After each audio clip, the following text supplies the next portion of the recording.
अगर घर की माँ, सास, बूढ़ी माँ अगर कोई ज्ञान देती है, बताती है, समझाती है तो उसको समझ में नहीं आता।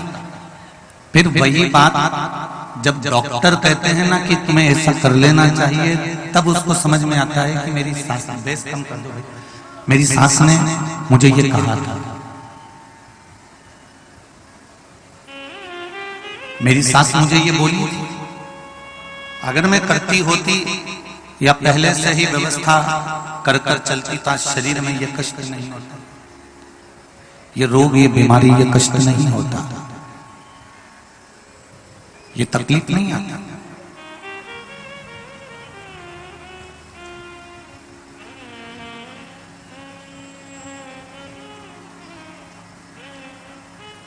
शिव महापुराण की कथा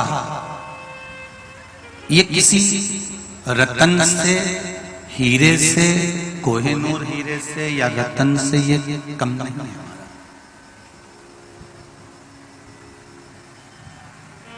इसको जो पहचान गया, इसको जो जान गया, वो समझ गया कि श्री शिवाय नमस्तुभ्यम इस मंत्र की मूलता क्या है,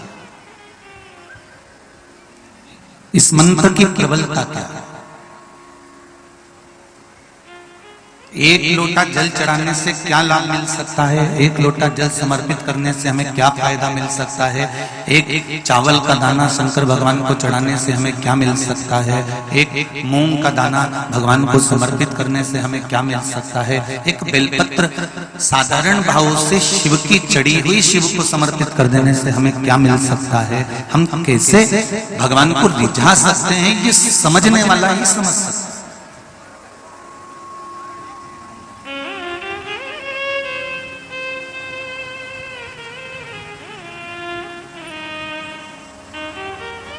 सत्संग का, शिव महापुराण का क्या महत्व है, सत्संग का क्या महत्व है, शंकर की कथा का क्या महत्व है, शिव को जल चढ़ाने का क्या महत्व है, श्री शिवाय नमस्तुभ्यम मंत्र का स्मरण करने का क्या महत्व है, पंचाक्षर मंत्र नमः शिवाय बोलने का क्या महत्व है, षडाक्षर मंत्र ओम नमः शिवाय बोलने का क्या महत्व है, द्वादशाक्षर मंत्र ओम नमो भगवते वासुदेवाय बोलने का क्या महत्व है। ये जब उसको परखा जाता है, जब उसको उपयोग में लिया जाता है, तब समझ में आता है कि इसकी उपयोगिता कितनी है। एक शिष्य ने अपने गुरुजी से पूछा, गुरुजी, गुरुदेव, क्या सत्संग की, शिव महापुराण की, राम कथा की, कृष्ण कथा की, रामचरितमानस की, भागवत जी की, गीता जी की क्या इतनी मूल्यता है कि दुनिया का सारा वैभव एक तरफ है और भगवान की कथा एक तरफ, सत्संग एक तरफ, संकीर्तन एक तरफ। गुरुजी ने कहा जो समझ गया उसके लिए है। एक चमकदार पत्थर गुरुजी ने उठाकर अपने चेले को दे दिया, इस पत्थर को ले जा, नीचे से नीचे व्यक्ति से लेकर ऊपर से ऊपर व्यक्ति तक, उस व्यक्ति से इस पत्थर की कीमत आंक कर आना, पर पत्थर देकर मत आना, तो किसी को इस पत्थर को देना नहीं है तुझे। ले जा इस पत्थर को। और चेला उस पत्थर को लेकर गया और उस पत्थर को ले जाकर चेले ने एक सब्जी बेचने वाले से कहा कि इस पत्थर को मुझे तुम्हें देना है, क्या तुम ले लोगे, इसकी क्या कीमत दोगे। तो उस सब्जी वाले ने पत्थर को देखा तो देखा कि चमकदार पत्थर, एक काम करता हूँ, इसको मैं सब्जी तोलने के लिए रख लेता हूँ, लो 5 रुपए ले ले। पत्थर के 5 रुपए देना चाहे, उसने नहीं दिया। कबाड़े वाले के पास गया, उसने कहा चमकदार पत्थर है, घर में रख दूंगा, रोशनी आएगी, इसके 10 रुपए ले लो। उसने उसको भी नहीं दिया। वो पत्थर लेकर कपड़े की दुकान पर गया। कपड़े वाले ने कहा मेरी दुकान की शोभा बढ़ाएगा, पत्थर यहाँ रखा रहेगा, ले इसके तुम 20 रुपए ले लो। वो पत्थर वहां भी नहीं दिया। आगे गया तो एक सुनार की दुकान आ गई। सुनार ने उस पत्थर को देखा तो वो कोहिनूर हीरा था। उसने कहा इस पत्थर के कीमत इसको नहीं मालूम है, तो मैं इस पत्थर के तुझे 10,000 10,000 रुपए देता हूं, ये पत्थर मुझे दे दे तू। तब उसने 10,000 में भी वो पत्थर नहीं दिया। वो पत्थर की खबर राजा के महल में पहुंच गई। राजा ने उस पत्थर को दिखवाया तो वो तो कोहिनूर हीरा था। राजा ने कहा मेरा पूरा नगर का राज्य का वैभव तुम ले लो और ये पत्थर मुझे दे दो, क्योंकि इसकी कीमत कोई जान नहीं सकता, इतना वैभववान ये पत्थर है। इस पत्थर को आप मुझे दे दो, इस पत्थर को मुझे प्रदान कर दो। ये पत्थर मुझे दे दिया जाए। अब सारी दुनिया का, मेरे पूरी सत्ता का, मेरे पूरे वैभव का राज्य आप ले लो और ये पत्थर मुझे दे दो, ये पत्थर मुझे प्रदान कर दो। अब गुरुजी ने कहा था किसी को देकर मत आना, वो पत्थर वापस ले आया।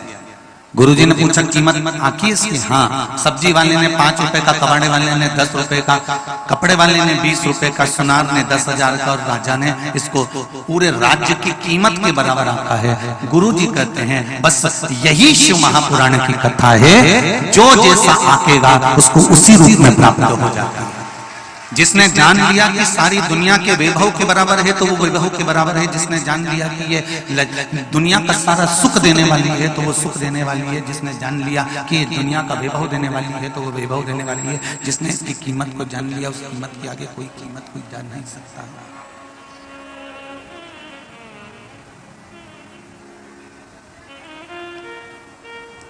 एक लोटे जल का जो महत्व है, एक लोटे जल का जो महत्व है, उस एक लोटे जल के महत्व को समझो।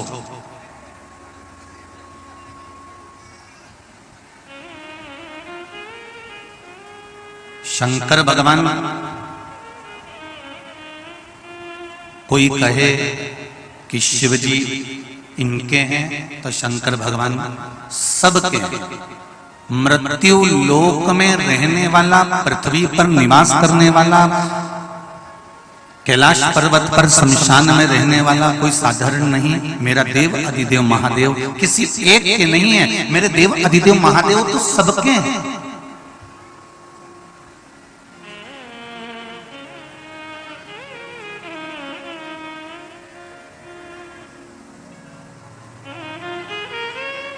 अगर किसी धनपति का मेरा देवाधिदेव महादेव है तो किसी गली बड़े का भी मेरा देवाधिदेव महादेव। अन्य देवताओं की पूजन में आपको लड्डू भी ले जाना पड़ेगा, पेड़ा भी ले जाना पड़ेगा, कपड़े भी ले जाना पड़ेंगे, आभूषण भी ले जाना पड़ेंगे, ड्रेस भी ले जाना पड़ेगी, फूल और माला भी ले जाना पड़ेगी। अन्य देवता की पूजन में, देवी की पूजन में तुम्हें स्वाद सामग्री भी ले जाना पड़ेगी, सामग्रियां भी ले जाना पड़ेगी। अन्य देवताओं की पूजन में तुम्हें ढेरों सारा सामान भी ले जाना पड़ेगा। पर देवाधिदेव महादेव को क्या चाहिए? एक लोटा जल चढ़ा दो। अगर बेलपत्री हो तो चढ़ा दो, और बेलपत्री भी नहीं हो तो यहाँ तो बैंड बाजे बजाने की भी जरूरत नहीं है। अपने मुंह को थोड़ा सा बम बम करके हिला दो, शंकर जी समझ जाते हैं कि तूने ढोल धमाके बैंड बाजे सब बजा दिए हैं। शिव तो इतना साधारण है। एक गरीब से गरीब व्यक्ति भी, एक साधारण से साधारण व्यक्ति भी, एक ठेला लगाने वाला व्यक्ति भी भगवान शंकर को, एक साधारण से साधारण जीव भी भगवान शंकर को रिझा सकता है। उसको ज्यादा मंत्र और तंत्र की और साधना की किसी की जरूरत नहीं है। उसको तप करने की जरूरत नहीं है, उसको साधना करने की जरूरत नहीं है, उसको घंटों तक बैठकर अर्चना करने की जरूरत नहीं है। शंकर भगवान को तो केवल अगर देना है तो सवेरे उठो, स्नान करो, एक लोटा मटके में से पानी भरो, शंकर जी के पास पहुंच जाओ और शिव को चढ़ाकर बस अपने दिन की शुरुआत कर दो। आपका दिन मंगलमय होना चालू हो जाएगा, अपने आप दिन का आनंद हो जाएगा। सारी समस्या का हल, जम के बोलो जरा, एक लोटा जल सब समस्या का हल है। आपने एक लोटा जल चढ़ाया, आनंद की अनुभूति हो गई। आपने भगवान को निवेदन करा, आनंद की अनुभूति हो गई। ये पत्रहोन बोल रहे हैं, देखिए।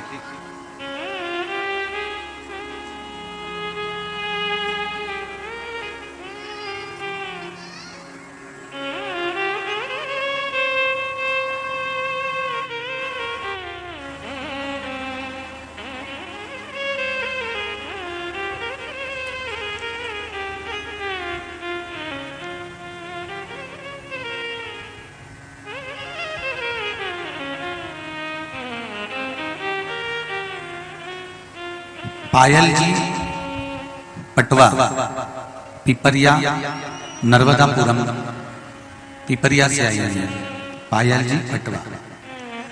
कहीं बैठी हो तो हाथ हिलाइए। पायल जी पटवा पिपरिया बैठी हैं कहीं? अगर कहीं बैठी हो तो हाथ हिलाइएगा दोनों। इन्होंने पत्र में लिखा है, बाबा तेरे दरबार की निराली शान देखी है तुझे, देते नहीं देखा पर झोली भरी देखी है। गुरुजी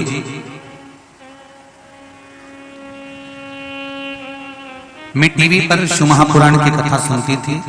शिव की ऐसी कृपा हुई कि मेरी बहन को सन 2004 से सोराइसिस की बीमारी थी। शरीर में से चमड़ी में से फुल्कियां निकलती थी, चमड़ी में से खाल निकलती थी। सोराइसिस की बीमारी थी, बट ठीक नहीं हो रही थी। 2004 से सभी दूर दूर के डॉक्टरों को दिखाया गया। जब तक दवाई खाती थी तब तक ठीक रहती थी, फिर पुनः वो सोराइसिस की बीमारी बढ़ जाती थी। जब आपने फुलेरा दूज को धतूरे का उपाय बताया तब वह उपाय किया और उसी दिन से धीरे धीरे रोग समाप्त हो गया और मेरी बहन अब ठीक हो रही है। ये शिव की कृपा है बिना दवाई के।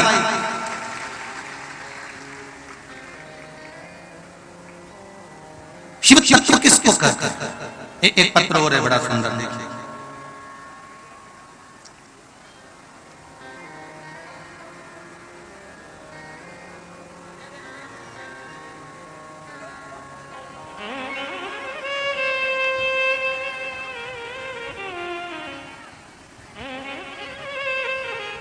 मेरा नाम संध्या व्यास है, मैं गुजरात की रहने वाली हूं।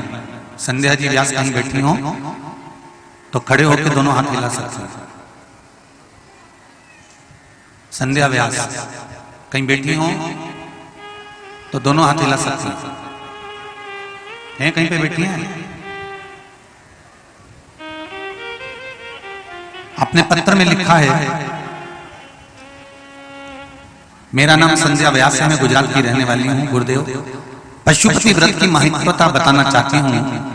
2 पशुपति व्रत पूरे किए और मैंने जिस कार्य के लिए करे, मेरे बड़े भैया की नौकरी बाबा देव अधिदेव महादेव की कृपा से लग गई। मैं बाबा को धन्यवाद करती हूँ। ये शिव की,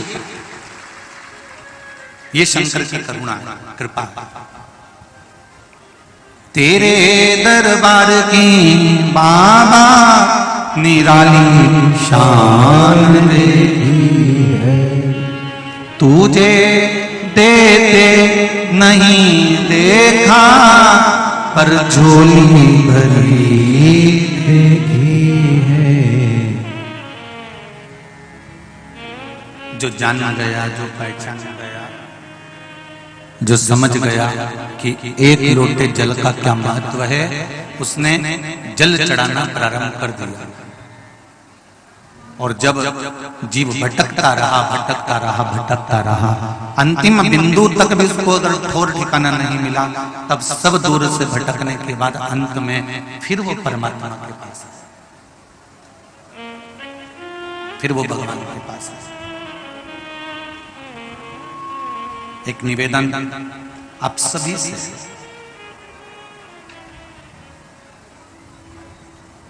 आप दुनिया के जितने हाथ जोड़ते हो ना किसी काम को निकालने के लिए, किसी कार्य को करने के लिए, आप दुनिया के जितने हाथ जोड़ते हो ना, शिव महापुराण कथा कहती है उससे भी आधे हाथ अगर आप देव अधिदेव महादेव के जोड़ लो तो उतने में ही आप, उससे आधे हाथ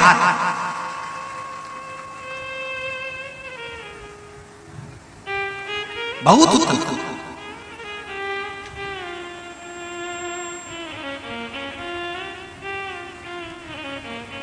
इस हीरे की महत्वता को हमको समझना है, शिव महापुराण की महत्वता को हमें समझना है। जो तुम्हारे घर के पास में शंकर जी का मंदिर बना हुआ है, चाहे वो नया हो चाहे वो पुराना हो, जो तुम्हारे घर के पास में शिव मंदिर बना हुआ है वो भले पुराना हो चाहे नया हो, उस पर जाकर एक लोटा जल चढ़ाने की महत्वता को हमें जानना है।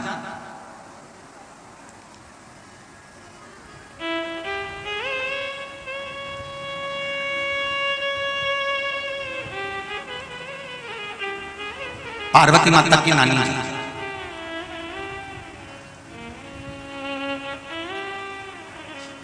क्या नाम था?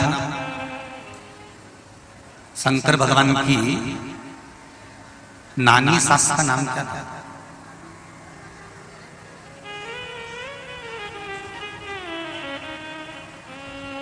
पार्वती जी की नानी जी का नाम क्या था? सुधा। क्या नाम था? जम के बोलो जरा। सुधा। और ये कोई साधारण सी नानी नहीं है पार्वती जी की, और ना ये नाम कोई साधारण सा।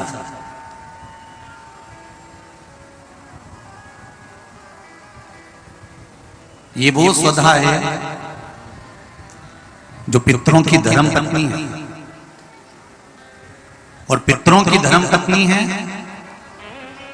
केवल श्राद्ध पक्ष में, और श्राद्ध पक्ष से भी हटकर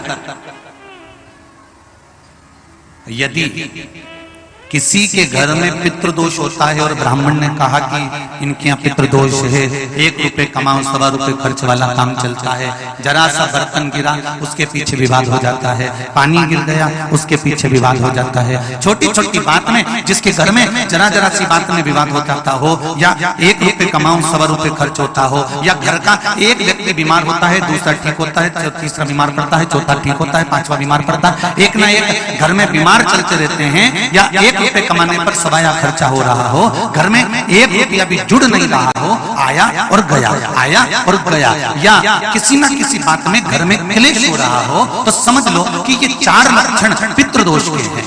ये 4 लक्षण पितृदोष के बताए। अब इतना क्लेश होने पर, घर में धन नहीं आने पर, घर में रोग बढ़ने पर करना क्या चाहिए? तो शिव महापुराण की कथा कहती है पार्वती जी की जो नानी जी है, क्या नाम है जरा जम के बोलिए? सुधा।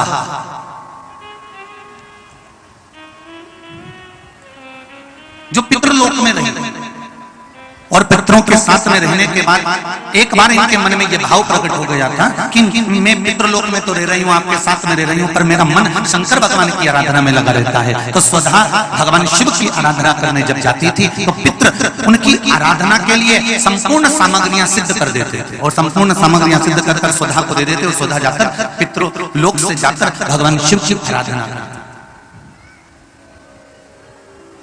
पहले की अगर आपने कथा सुन रखी होगी टीवी के माध्यम से, आस्था के माध्यम से, या फेसबुक यूट्यूब के माध्यम से, तो आपको कहा था शंकर भगवान को जल चढ़ाने से 3 दोष समाप्त हो जाते हैं। पहला पितृदोष, दूसरा कालसर्प दोष, और तीसरा वास्तु दोष।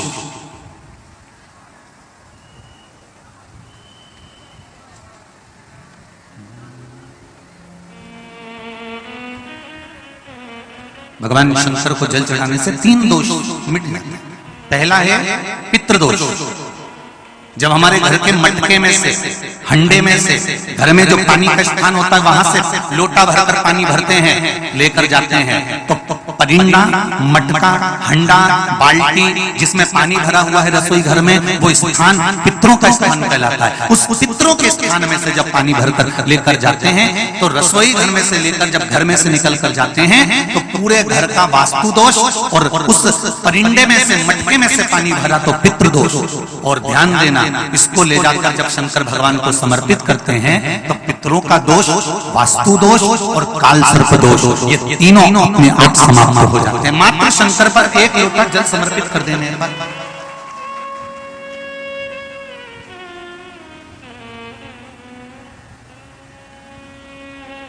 केवल 1 लोटा जल चढ़ाना। शंभु शरणे मां घड़ी रे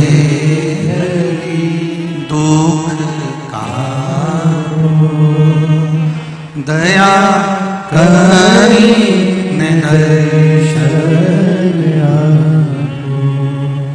दया करी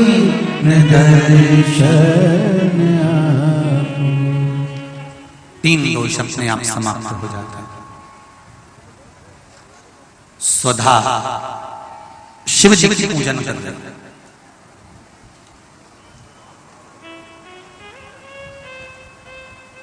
इतने में किसी ने आकर कह दिया, सुधा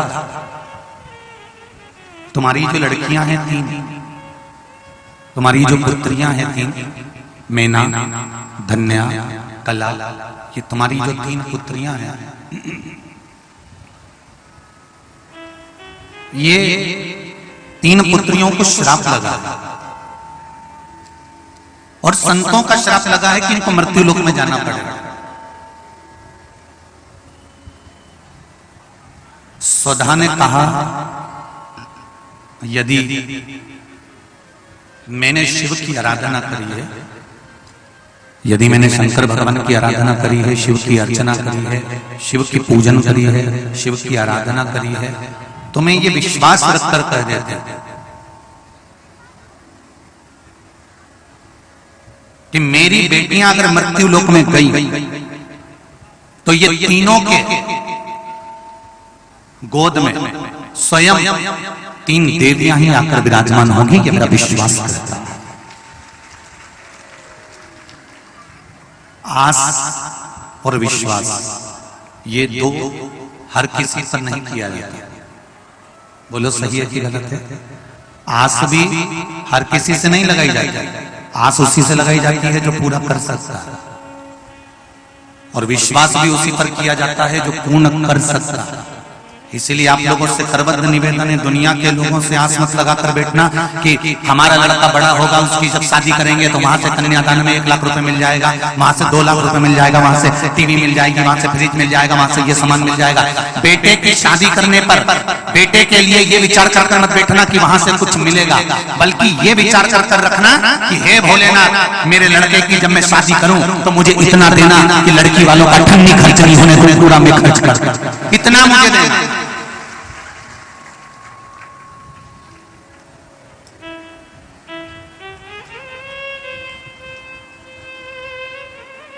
हम क्यों लड़की वालों से आस लगा कर बैठे कि लड़की वाला आएगा तो लड़की वाला फ्रिज देगा, तो लड़की वाला टीवी देगा, तो लड़की वाला एलसीडी देगा, तो लड़की वाला ये देगा, तो लड़की वाला क्यों? और दुख यहीं चालू होता। इतनी आस लगाकर बैठी थी और लड़की वालों ने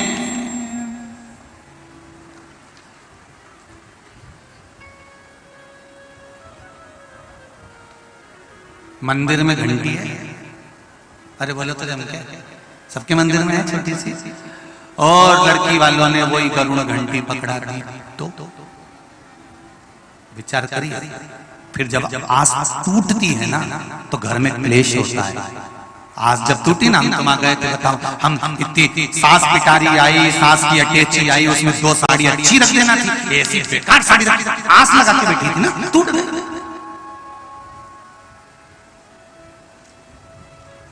एक फ्रिज दे देना था, नीचे हॉल में तो टीवी लगी हुई थी, एक टीवी अलग से देना थी तो लड़की के कमरे में रख जाती, आस लगा के बैठी।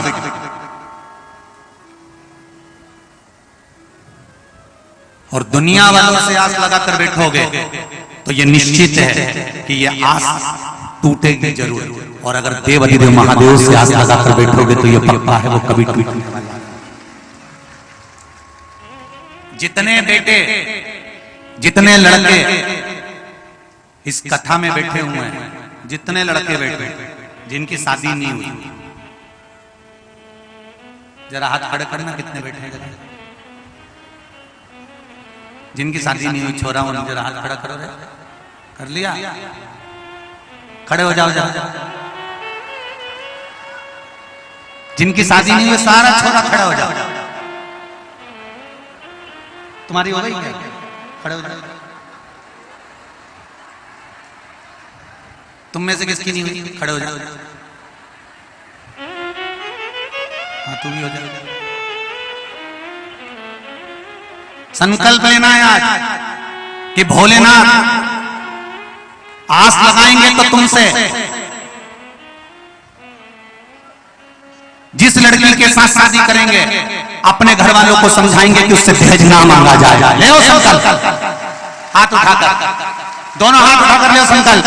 हर हर महादेव। मैं संकल्प लेता हूं, बोलो,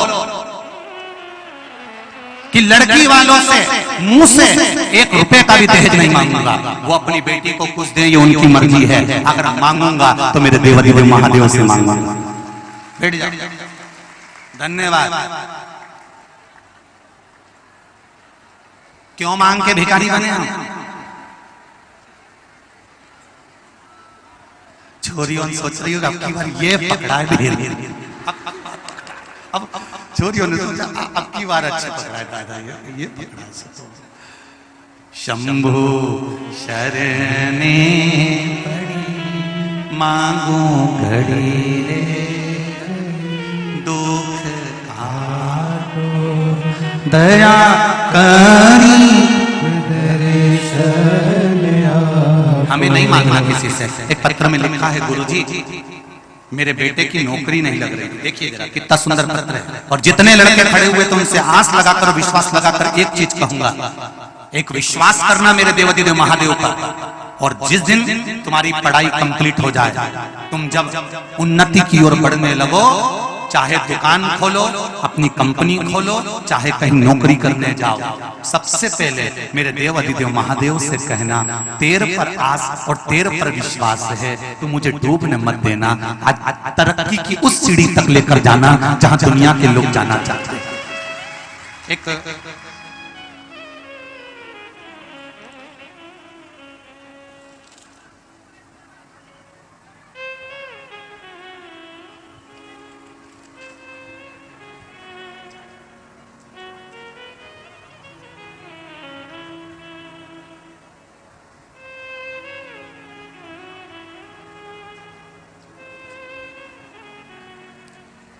एक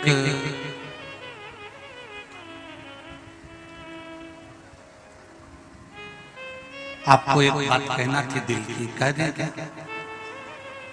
कल कथा चल रही थी यहाँ सीहोर कुबेरेश्वर धाम पर पानी की थोड़ी कमी है। थोड़ी क्या, बहुत कमी। पूरा क्षेत्र जांच करवाया गया, पानी नहीं है पूरे क्षेत्र में। रेजर से जांच करवाया, पानी नहीं। मशीन से जांच कराया, पानी नहीं।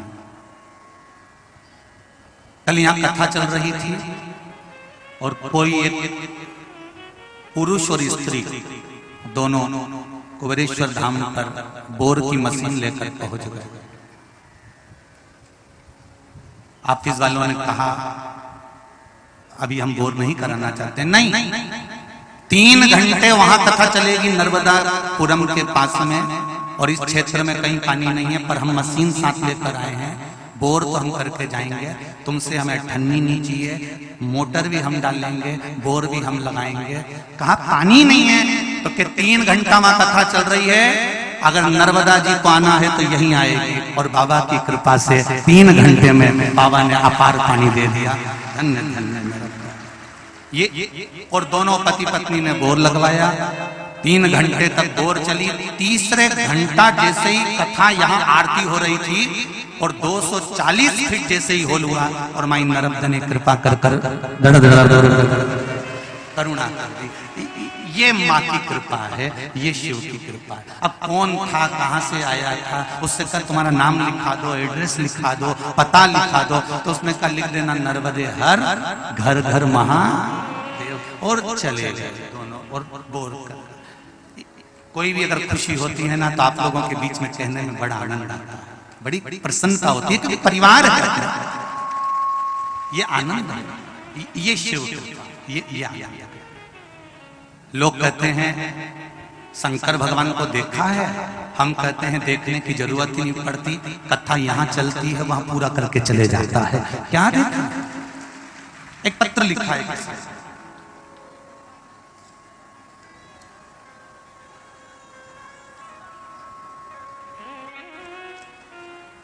ज्योति खंडेलवाल सतना से, कहीं बैठी हो तो खड़े होकर हाथ हिलाइए। आप ही हैं? दोनों हाथ हिला दीजिए एक बार। गुरुजी पशुपति व्रत किया था और जिस कार्य के लिए किया था मेरे बाबा ने वो पूरा कर दिया, इसलिए बाबा को धोख लगाने आई। पहले सोमवार को मेरे बेटे का इंटरव्यू था। मेरे बेटे से मैंने कहा कि बाबा से बोल कर जा, बाबा इंटरव्यू में पास जरूर करेगा। पहले सोमवार को मेरे बेटे का इंटरव्यू था और बाबा की ऐसी कृपा हुई, इंटरव्यू लेटर आया, मेरा बेटा इंटरव्यू देने के लिए गया। उससे अगले सोमवार को बाबा की ऐसी कृपा हो गई, मेरा लड़का इतने दिन से भटक रहा था, इंटरव्यू में पास नहीं हो रहा था और बाबा की कृपा हुई। दूसरा सोमवार जैसे ही आया तो बेटे को ज्वाइनिंग लेटर प्राप्त हो गया और मेरे बेटे की नौकरी लग गई। उसके लिए बाबा को धन्यवाद देने आई हूं और बाबा की यही कृपा है। बैठिए बहन, हर हर महाशिव कृपा। इसलिए मेरे बेटों से निवेदन है, हमें संसार के लोगों के आगे हाथ नहीं फैलाना, हमें दुनिया के लोगों के आगे जाकर भीख नहीं मांगना, हमें ये विचार कर नहीं बैठना कि लड़कियों के घर से, लड़की वालों के यहाँ से कुछ मिलेगा। हमें भगवान भोलेनाथ पर इतना विश्वास और इतनी आस लगाकर बैठना है कि मेरा देवाधिदेव महादेव इतना दे दे, इतना दे दे, इतना दे दे कि मैं खुद लड़की वालों के घर का जितना खर्चा है वो उठा सकूं, इतना मेरा देवाधिदेव महादेव दे दे। मुझे किसी का धन नहीं चाहिए, मुझे किसी की संपदा और वैभव नहीं चाहिए।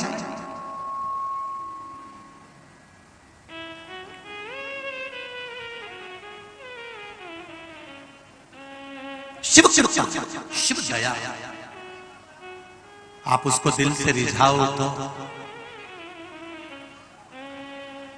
हमने तो यहां से कथा में कहा था कि शनिवार और रविवार को रुद्राक्ष वितरण नहीं होगा, केवल होगा तो कुबेरेश्वर धाम में सफाई होगी।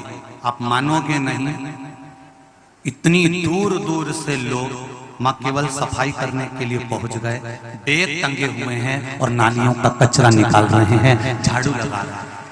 मैं आस्था चैनल वालों से निवेदन करूंगा जो सीहोर से वीडियो आई हैं वो जरा दिखाएं आस्था चैनल पर कि कितने कितने बता रहे थे। एक माँ आई है, उसके हाथों में 6 हीरे की चूड़ियां पहनी हुई है और उसके बाद भी नाली का कचरा निकाल कर साफ कर कर भेज रही है।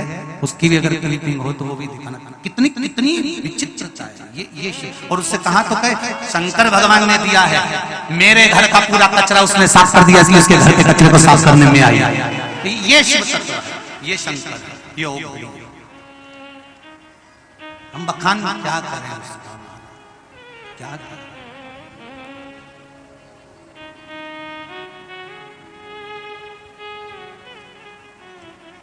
सोनी परिवार से पूछो साफ कथा, कहे गुरुजी इतनी बड़ी कथा तो देवाधिदेव महादेव के सिवाय कोई नहीं करवा सकता, ये उसी की सामर्थ्यता है।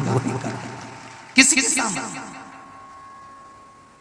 ये आप इतनी वीआईपी मेरी जीजीओन बैठी हैं और मेरे ये सब भाई लोग बैठे हुए हैं, इतने वीआईपी कि एसी के कमरे से बाहर नहीं निकले, कूलर से बाहर नहीं निकले और 42 डिग्री टेम्परेचर में 2 किलोमीटर दूर तक पैदल चलकर पंडाल में आके बैठे।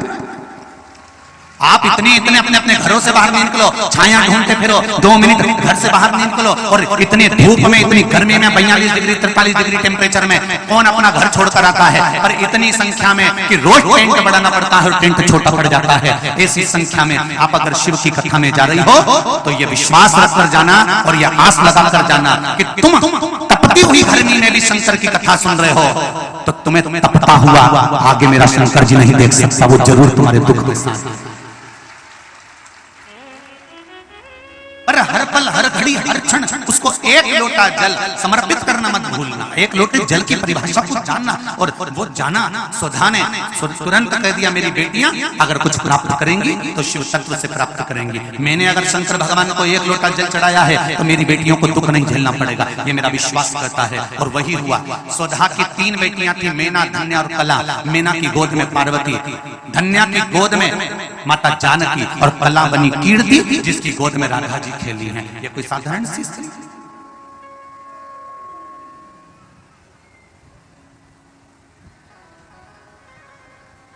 अगर घर में पितृ दोष है, वास्तु दोष है, काल सर्प दोष है, और तुम्हें लग रहा है कि मैं 1 रुपए कमा रहा हूं, 100 रुपए खर्चा हो रहा है, या फिर घर में क्लेश बना हुआ है, या घर में बीमारियां बढ़ी हुई है, तो एक काम करना प्रारंभ कर दो।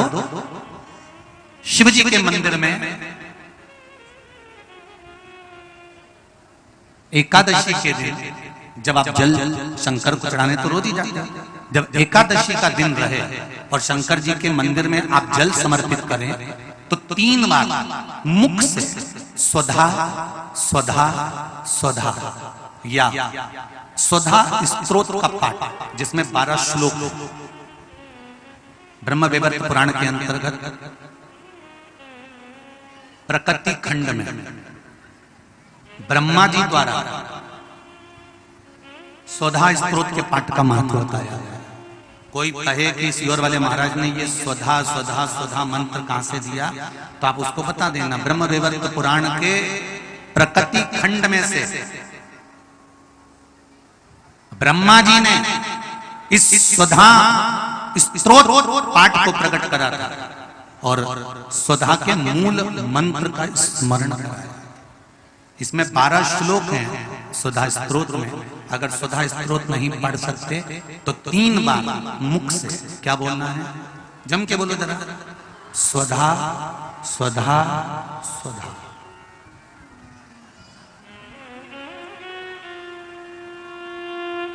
पीछे धा है, हा नहीं तो तुम स्वाहा स्वाहा स्वाहा करते। पीछे क्या है, धा, धनुष वाला। फिर से एक बार बोलिए 3 बार, स्वधा स्वधा स्वधा। और एक बात और ध्यान दीजिएगा,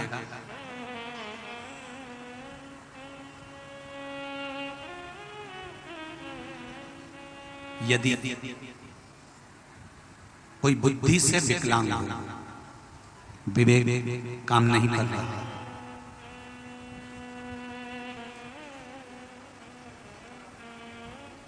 अगर विवेक काम ना कर रहा हो, माइंड से कोई कमजोर हो, तो जब स्वधा के नाम से आप शंकर भगवान को जल समर्पित करें,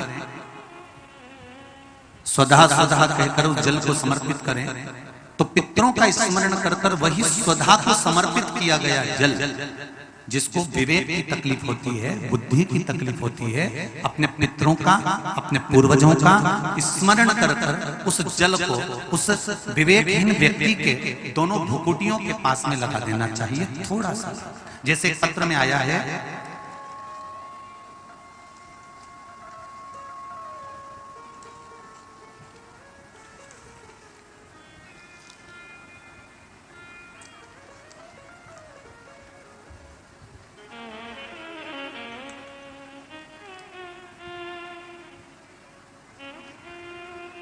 अमन मिश्रा 24 घंटे यहां पर सेवा दे रहे हैं। कहीं हैं अमन मिश्रा? आती हैं? एक बार दोनों हाथ हिला दे। श्री शिवाय नमस्ते। मेरी छोटी बहन मानसिक रूप से असंतुलित है। विज्ञान की सहायता से हर वह कदम उठाया गया जो उठाना चाहिए, सारे चिकित्सकों को दिखाया गया, सारी दवाइयां कराई गई, पर कोई लाभ नहीं मिला। सिर्फ और सिर्फ अगर कुछ थोड़ा सा लाभ देख पाया हूं अपनी बहन पर, तो बिलपत्री मैंने अपनी बहन को सेवन कराना प्रारंभ करा, जिससे अब उसमें थोड़ा सा लाभ देख पा रही हूं। सही आपने लिखा है पत्र, दोनों हाथ मिला दीजिए। हर हर बैठो बैठो बैठ। कहां से हो बाबू? यही सिमरी के बाबा की कृपा हो। अगर मेरे बाबा ने थोड़ा सा भी हाथ पकड़ा है, सारे मेडिकल को दिखाने के बाद भी अगर थोड़ा सा लाभ भी इंच मात्र का भी अगर दिया है मेरे शंकर ने, तो ये जान लेना, मैं तो यहां तक कहूंगा कि आप अगर शिव महापुराण की कथा तक पहुंचे हो, या आस्था चैनल पर शिव महापुराण की कथा सुन रहे हो, या फेसबुक यूट्यूब पर टाइम निकालकर अगर शिव महापुराण की कथा सुन रहे हो, तो ये मेरा विश्वास कहता है कि शंकर भगवान ने तुम्हारा हाथ पकड़ लिया है, अब वो डूब नहीं रहे। ये निश्चित है। होता है असेंबली अर्चन में इतनी दूर अपने अपने गांवों से?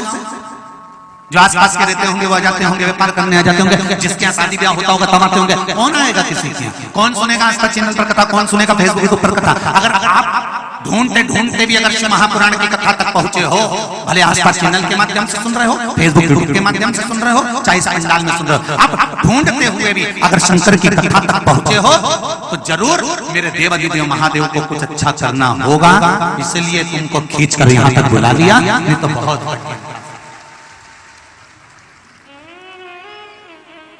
कहीं मेरे देवाधिदेव महादेव को करना होगा। इंच मात्र भी अगर थोड़ा सा उसने हाथ पकड़ा है तो वो कृपा जरूर करेगा, वो जरूर कृपा।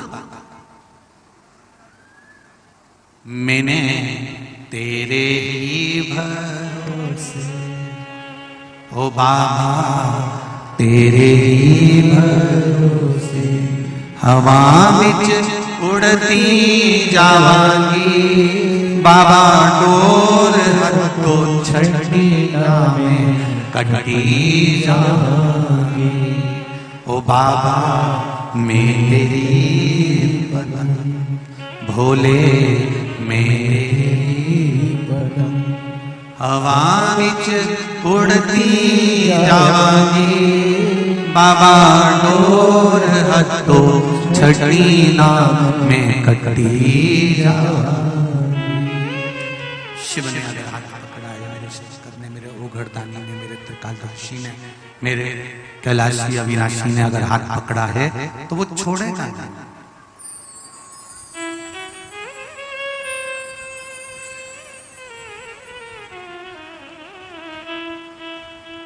एकादशी के दिन अगर जल चढ़ाने जाओ तो 3 बार मुख से बोलिएगा। फिर से बोलो एक बार, स्वधा स्वधा स्वधा।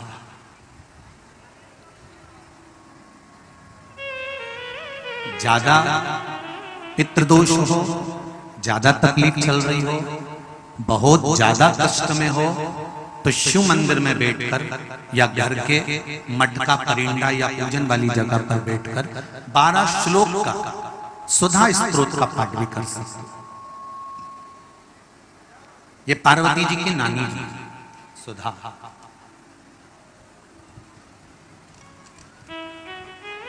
जो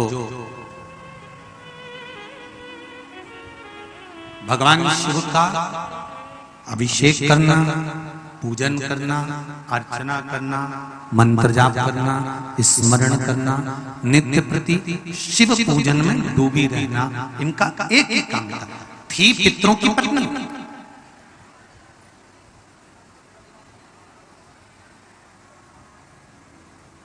हैं पितरों की पत्नी,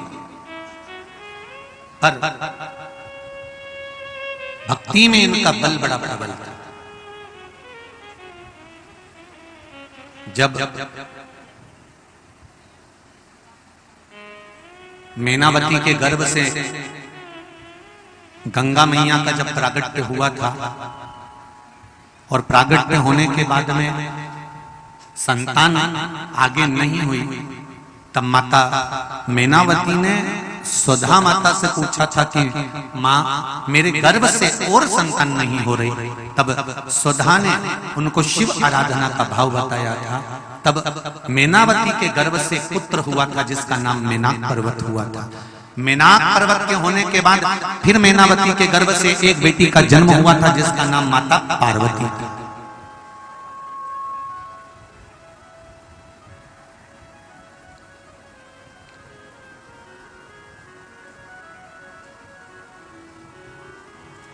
तब उनका नाम माता पार्वती।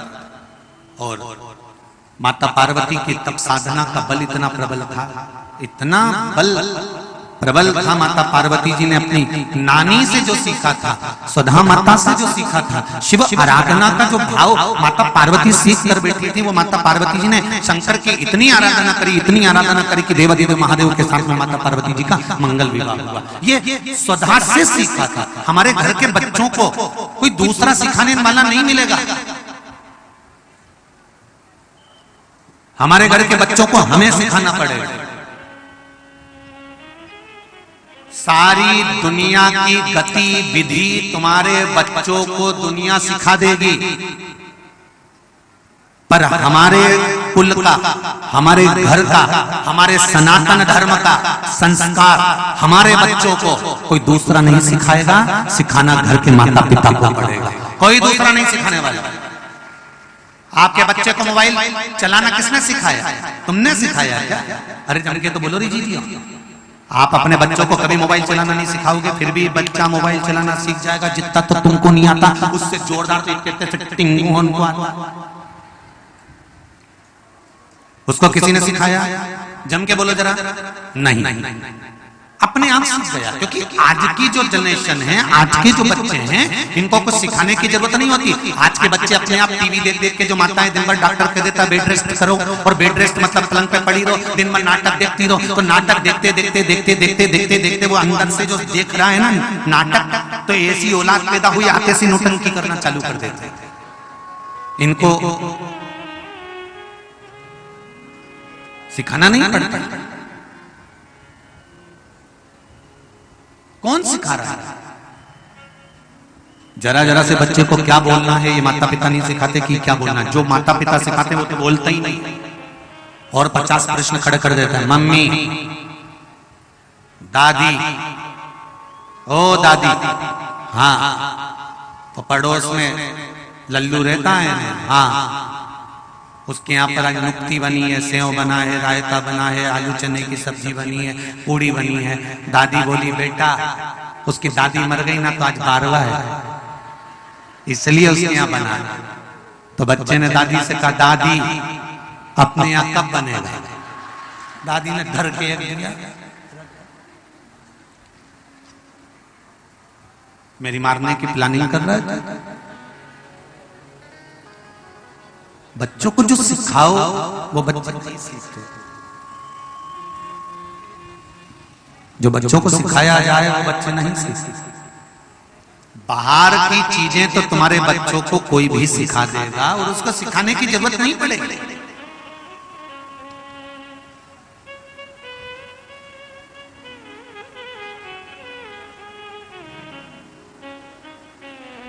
उसको सिखाने की जरूरत नहीं है। बाहर की चीज स्वयं सीख जाए। बच्चों को अगर सिखाना है तो हमारे सनातन धर्म के संस्कार सिखाना पड़ेंगे। बच्चों के हाथ में एक लोटा जल का देना पड़ेगा और कहना पड़ेगा जाओ शिव मंदिर में जाकर एक लोटा जल चढ़ाओ, तब जाकर बच्चे संस्कारवान बनते जाएंगे। और बच्चे अगर संस्कारवान बन गए तो तुम्हें बुढ़ापे में फिर रोना नहीं पड़ेगा और वृद्धाश्रम का मुंह नहीं देखना पड़ेगा। तुम उसी घर में रहोगे जिसमें तुमने संस्कार दिया, जिसमें तुमने संस्कार प्रदान किया, जिसमें तुमने संस्कार प्रदान किया, उसी चीज।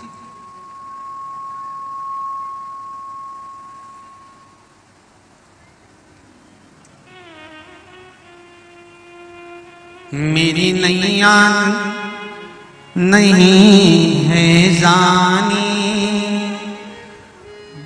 डूबने की है इसकी कहानी, कहीं डूब ना जाए मझधार, कहीं डूब ना जाए मझधार, गुरुजी इसे पार लगा देना। डूब न जाए मझधार, गुरुजी से पार लगा देना। संदेश हरि से जाए सुना देना। सद्गुरु मेरो संदेश हरि से जाए सुना देना। दोनों हाथों से ताली से बंदे तो बड़े प्रेम से।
शंभु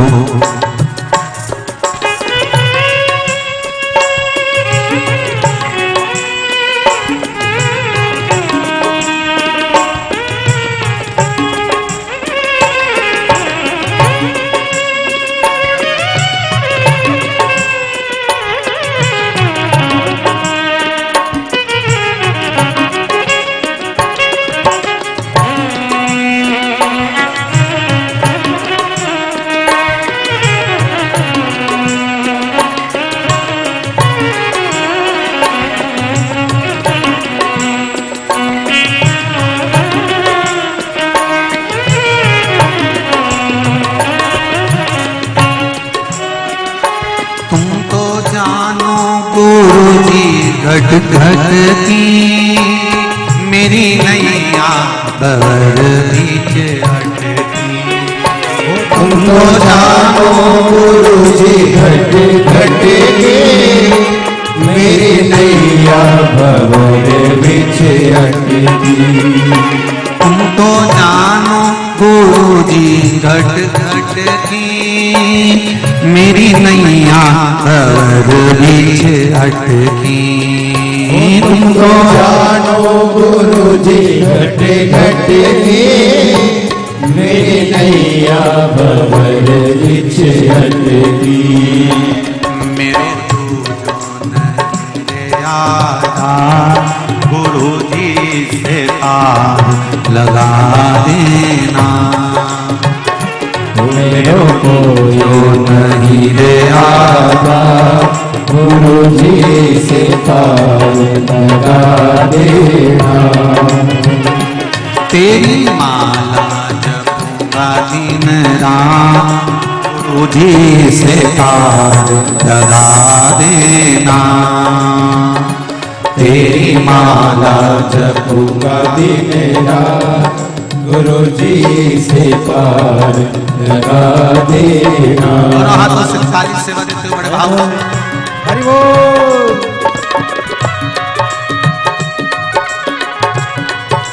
हर हर भोले जय हो।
गुरु जी घट घट की मेरी नैया भंवर बीच अटकी।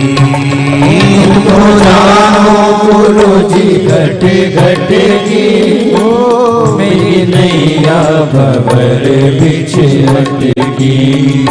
तुम तो जानो गुरु जी घट घट की मेरी नैया भंवर बीच अटकी। तुम तो जानो गुरु जी घट घट की मेरी नैया भंवर बीच अटकी।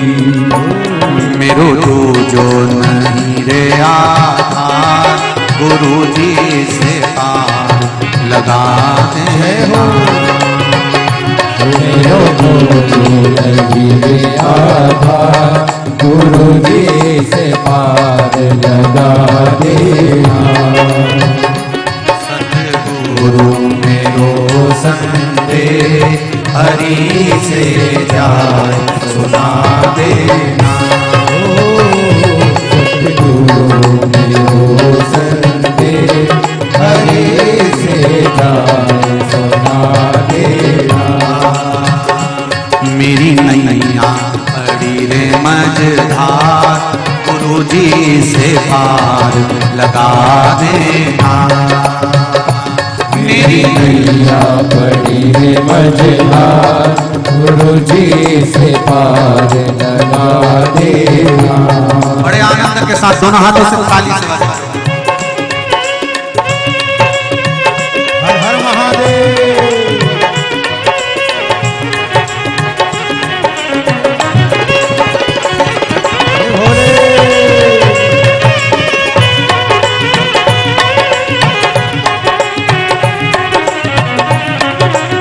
जय हो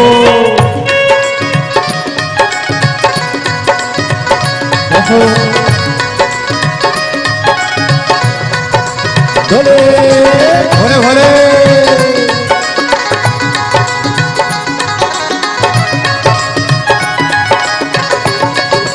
जय हो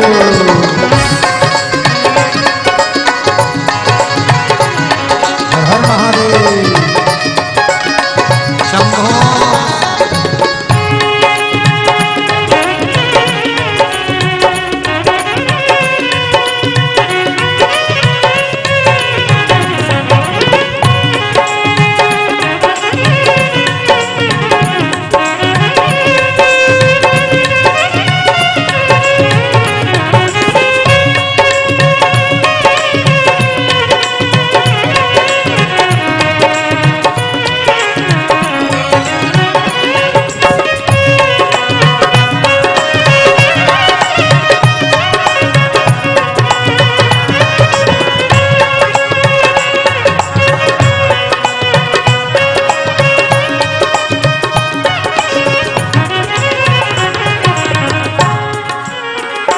मेरी नाव बड़ी है पुरानी, डूबने की है इसकी कहानी।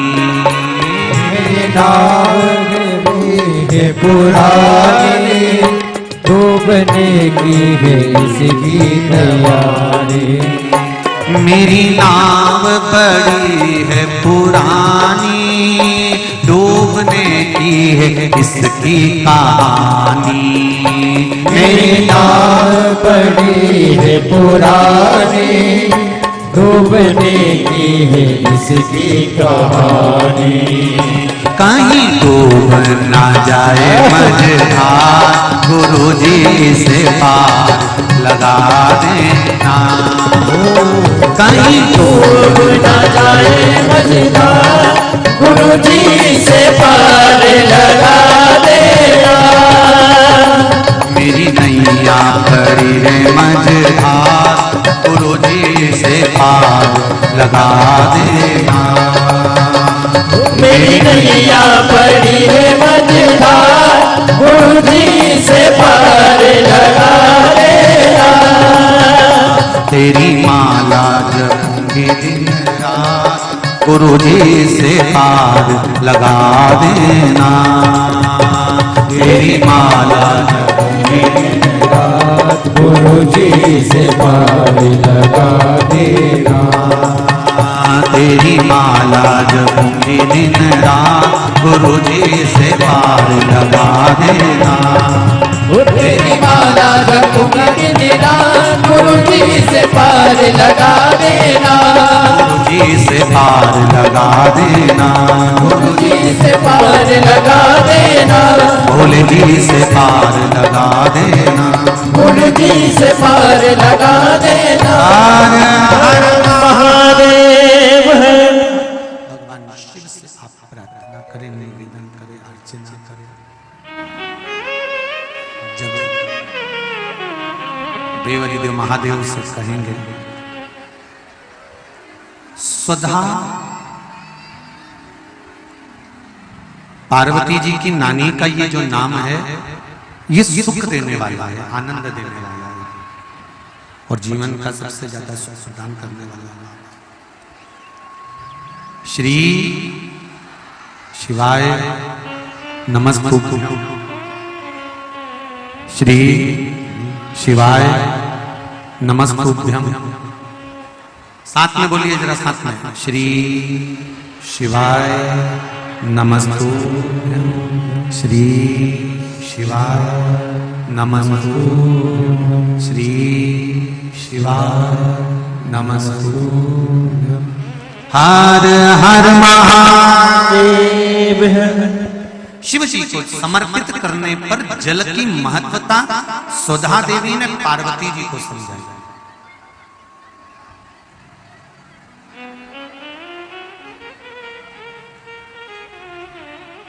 शंकर के जो उपासक होते हैं,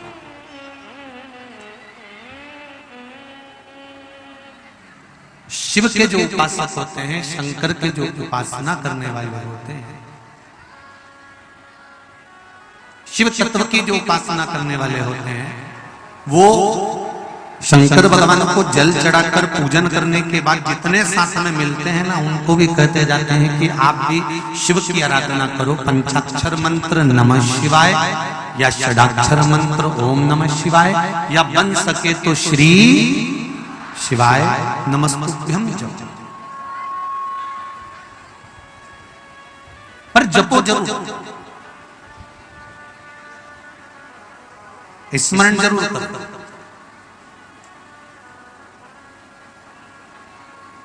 जिस समय पर तारकासुर को मारने का जब समय निश्चित हुआ और कार्तिकेय जी का जन्म हुआ, मां गंगा ने कार्तिकेय बाबा को पाल पोस कर बड़ा करा। कार्तिकेय जी गए और जाकर तारकासुर के संहार को करने वाले थे, और तभी माता ने कह दिया कि इस तारकासुर को मारना मना नहीं है, पर तारकासुर के हृदय में शिव का निवास है, इसलिए इसको हृदय में कोई घात ना पहुंचे उसका स्मरण रहे। एक बात और अच्छे से समझ लीजिएगा, आप लोग बड़े ध्यान लगाकर समझ लीजिए, बड़े ध्यान से सुनिए।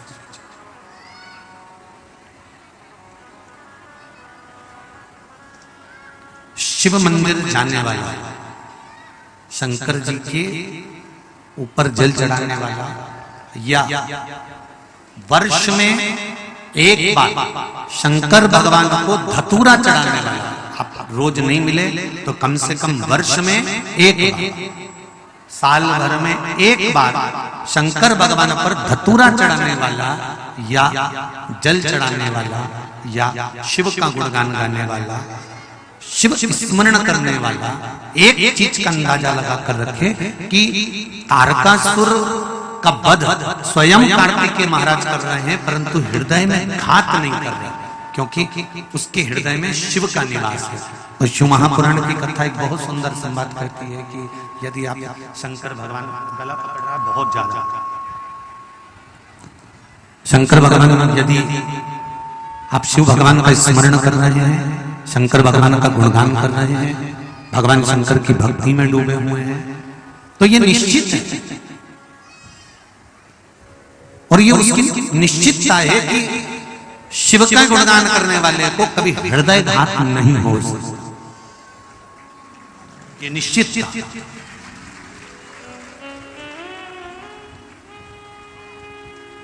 बस आप शिव की भक्ति में डूबे। एक बहुत सुंदर बात कही जाती है, आप लोगों को ध्यान में होगा कि जिसको हार्ट अटैक आता है, जिसको अटैक आता है, तो डॉक्टर कहते हैं थोड़ा दिल खुश रखो, मन अच्छा रखो, चिंता फिक्र मत करो, टेंशन मत लो, फुल एंजॉय, फुल जीवन जियो। उसका मतलब क्या होता है कि अपने दिल को, अपने मन को, अपने चित्त को, अपनी वृत्ति को, अपने हृदय को कहीं ना कहीं लगाएं, सत्संग में लगाएं, पूजन में लगाएं, भजन में लगाएं, कीर्तन में लगाएं, स्मरण में लगाएं, छोटे बच्चों में लगाएं। इस मन को कहीं ना कहीं लगाना है। तो हमारा हिंदू धर्म, हमारा सनातन धर्म यही तो कहता है कि इस चित्त वृत्ति को, इस मन को, इस हृदय को हम भगवान की भक्ति में क्यों ना लगा दें, हम भगवान के स्मरण में क्यों ना लगा दें। देखिए, भगवान शंकर और पार्वती मैया विराजमान, शंकर पार्वती कैलाश पर बैठे हुए, भगवान शिव और पार्वती मैया कैलाश पर विराजमान है, बैठे हुए हैं।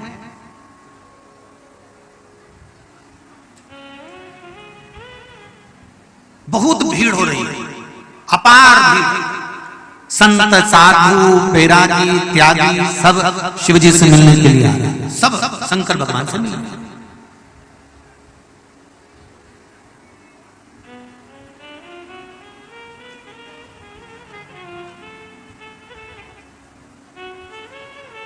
गंगा जी के घाट पर सभी गंगा नहाने आते हैं क्या? अरे जम के बोलो जरा। गंगा जी के घाट पर सब गंगा नहाने नहीं आते। गंगा जी के घाट पर कई ऐसे भी हैं जो गंगा नहाने के लिए नहीं आए हैं, वो इंतजार करने के लिए आए हैं कि ये गंगा में डुबकी लगाए, ये करे हर हर गंगे और हम इसको करें पूरे नहीं। बहुत ध्यान देना जरा कथा की ओर, कथा की ओर। हेलो हेलो कथा की ओर स्मरण करिएगा जरा, कथा की ओर जरा ध्यान दीजिएगा।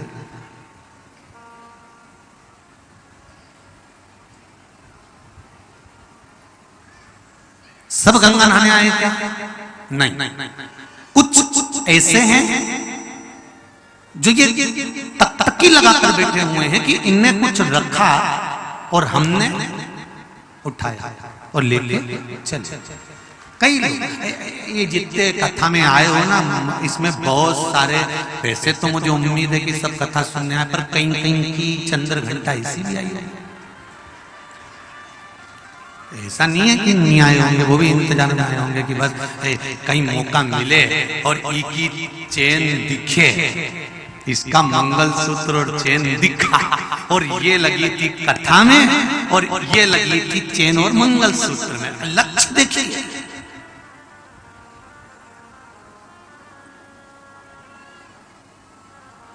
और दोनों के पूर्वज ऊपर बैठे हैं। जो कथा सुन रहा है उसके भी पूर्वज बैठे हैं और जो चोरी कर रहा है उसके पूर्वज भी बैठे हैं। कथा सुनने वाले के पूर्वज ऊपर बैठकर आशीर्वाद दे रहे हैं, वाह वाह बेटा बहुत सुंदर कार्य करा कि तू भगवान की कथा में पहुंच गई और तूने अपना जीवन आनंदित कर लिया, 7 पीढ़ी को तार दिया, 71 पीढ़ी को तार दिया। आपके पूर्वज आपको आशीर्वाद दे रहे हैं। और चोरी करने वाले के भी पूर्वज ऊपर बैठे हैं और ऊपर बैठे बैठे कोस रहे हैं, अगर चोरी ही करना थी तो कहीं दूसरी जाके कर लेते, दूसरी जगह चले जाते। कथा ही मिली थी चोरी करने के लिए, सारे कुल को डुबो दिया, 71 पीढ़ी को उठाकर फिर नरक में पटक दिया। अगर चोरी करना थी तो नर्मदा का घाट मिला था, चोरी करना थी तो क्या गंगा का घाट मिला था, चोरी करना थी तो क्या कथा सत्संग स्मरण मिला था, कहीं दूसरी जगह चोरी कर लेते। दुनिया में ढेर सारी जगह वहां चले जाते, पर चोरी भी करना थी तो कहां चोरी करी? कथा में जाकर, गंगा के घाट पर, नर्मदा के घाट पर, तीर्थ में जाकर, मंदिर में जाकर, देवालय में जाकर, कहीं और जगह चले जाते। जैसे आपने कथा सुनकर अपनी 71 पीढ़ी को पार उतार दिया, चोरी करने वाला व्यक्ति जब किसी धर्म की जगह पर चोरी करता है तो वो अपनी 71 पीढ़ी को ले जाकर कुंभी पाक नरक में पटक देता है। एक नरक नहीं, 94 नरकों में ले जाकर पटक देता है कि यहां पटक दिया जाए। सब आते हैं कथा में, हर तरह का व्यक्ति कथा में आता है। तो यहाँ माता पार्वती जी ने शिव जी से कहा कि आप रोज प्रतिदिन सत्संग करते हो, रोज प्रतिदिन कथा करते हो, रोज प्रतिदिन भगवान का भजन करते हो, रोज प्रतिदिन स्मरण करते हो, तो अब मैं इतने लोगों को देख देख कर यति मुनि ये सब बैरागी त्यागियों को आप सुनाते हो, एक बार मुझको भी कथा सुना दीजिए। शंकर भगवान ने कहा चल चल मैं तुझे अभी सुना देता हूं।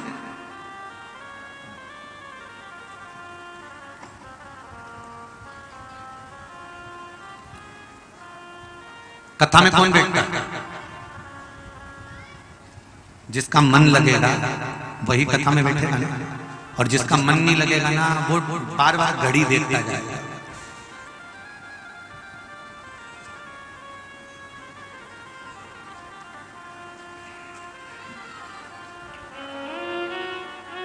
कहीं कुछ कहीं कुछ कहीं कुछ, मन नहीं होगा ना तो कथा में चित्त नहीं होगा, तो कथा में मन नहीं लगेगा तो उसका मन लगेगा ही।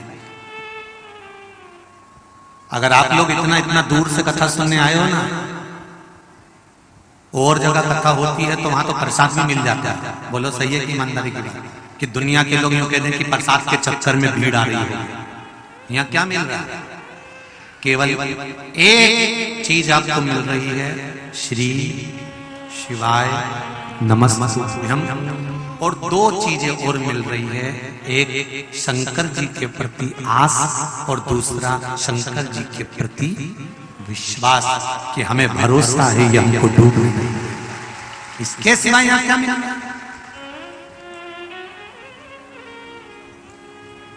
लगातार आस्था चैनल पर कथा चल रही थी, कल कथा विराम हो जाएगी, विराम होने के बाद 10-15 दिन तक कथा फिर टीवी पर नहीं आएगी। 10-15 दिन खूब प्रेम से चैन की नींद, खूब शादी ब्याह जहाँ करना कर लेना, उसके बाद फिर कथा चालू होगी हैदराबाद से 25 मई से प्रारंभ होगी, वही दोपहर में, वही करीब 2 बजे का समय का जैसा होगा कल बता दिया जाएगा। क्योंकि लगातार आपने इतनी कथाएं सुन ली है आस्था चैनल पर, फेसबुक, यूट्यूब पर और अन्य जगह। अब अगली कथा फिर हैदराबाद से 25 मई से। पार्वती जी ने शिव जी से कहा मुझे कथा सुना। शंकर भगवान कहने लगे चल।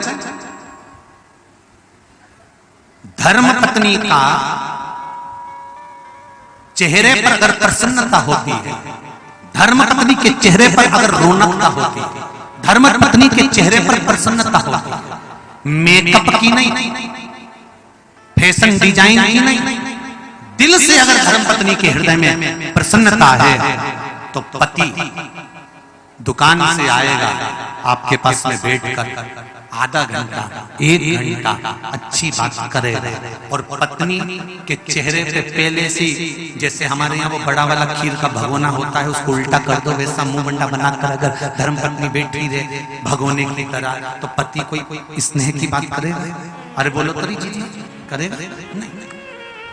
आते से ही फोन लगाते से तुमने उसको अगर प्रश्न परोस दिया, कहाँ हो, कितनी देर में आ रहे हो, आते आते जरा सब्जी मंडी होती है जाना, आधा किलो गिल के लिए आना, और सुनो वो बच्चों की दवाई का मेरा पर्चा भेजा था तुम्हारे पास मिल गया था तुमको, हाँ आओ तो मेडिकल पे से होते हो आना।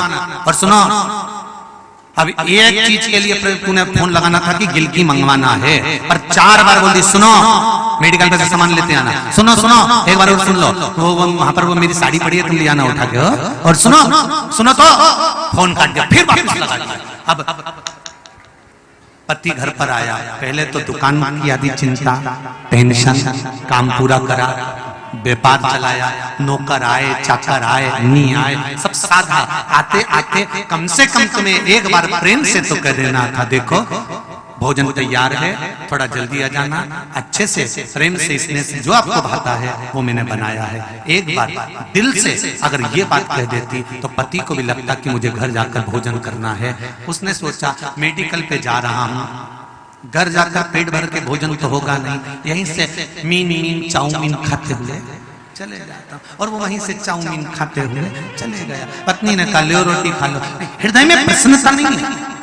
पार्वती मैया के हृदय में प्रसन्नता थी, माता पार्वती ने प्रसन्न चित्त से कहा कि मुझे कथा सुनना है। शंकर भगवान ने कहा कथा कौन सी? पार्वती ने एक हाथ जोड़कर कहा, निवेदन कर कर कहा कि मुझे छोटी सी कथा नहीं सुनना है, जिस कथा में आप और हमारा बहुत लंबा समय बीत जाए, ऐसी कोई कथा सुना दीजिए। शंकर भगवान पार्वती को कथा सुनाने ले गए।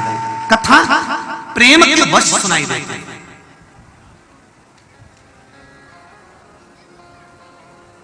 पति आया और पत्नी ने अपनी कथा सुनाना चालू कर दी। तुम्हारी मम्मी बस बड़ी बड़ी को पूछ 24 घंटा, उनको तो केवल एक ही एक दिखते और उन्हीं के बच्चे दिखते हैं। छोटे के बच्चे दिखेंगे, बड़े के दिखेंगे, मंझले के दिखेंगे, संजले के दिखेंगे, मुझे जरा सा ध्यान नहीं देती। तुम्हारी मम्मी, तुम्हारा पापा ऐसे, तुम्हारी मम्मी ऐसी, तुम्हारा भाई ऐसा, तुम्हारा कुटुंब ऐसा, तुम्हारी बहन ऐसी। जब फोन लगाती है कुछ ना कुछ भड़का देती है, आग लगा देती है। बस सो जो चालू हुई, फिर उस बात के पीछे जब तक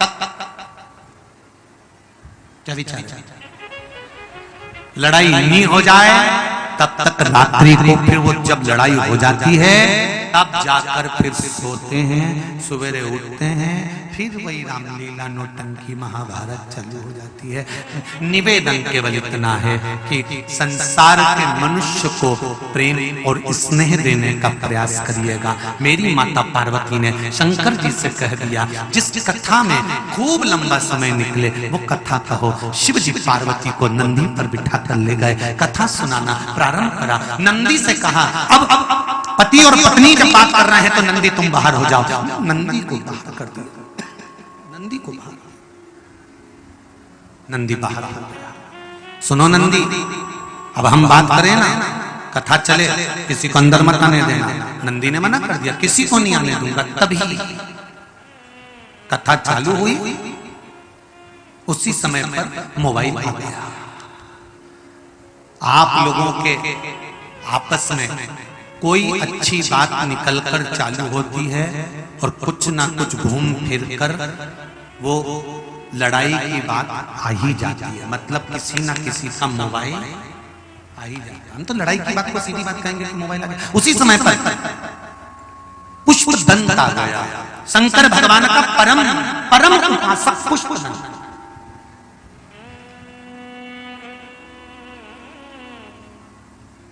अंदर जाने लगा।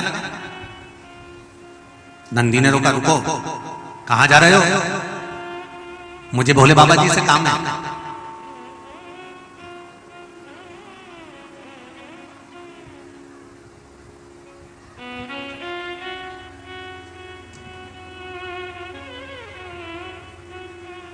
दोनों जब बैठे हैं, पति पत्नी दोनों जब घर में बैठे हैं, एक हाथ जोड़कर निवेदन है पति और पत्नी से, जब कोई बात हो रही हो तो मोबाइल पर ध्यान मत देना। न पत्नी व्हाट्सएप चलाए, न पति इंस्टाग्राम चलाए।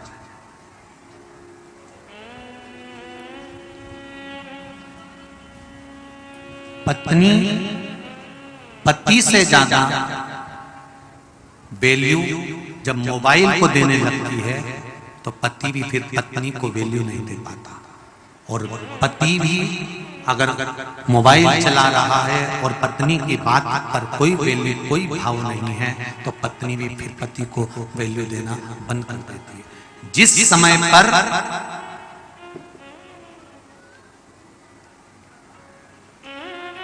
आप कोई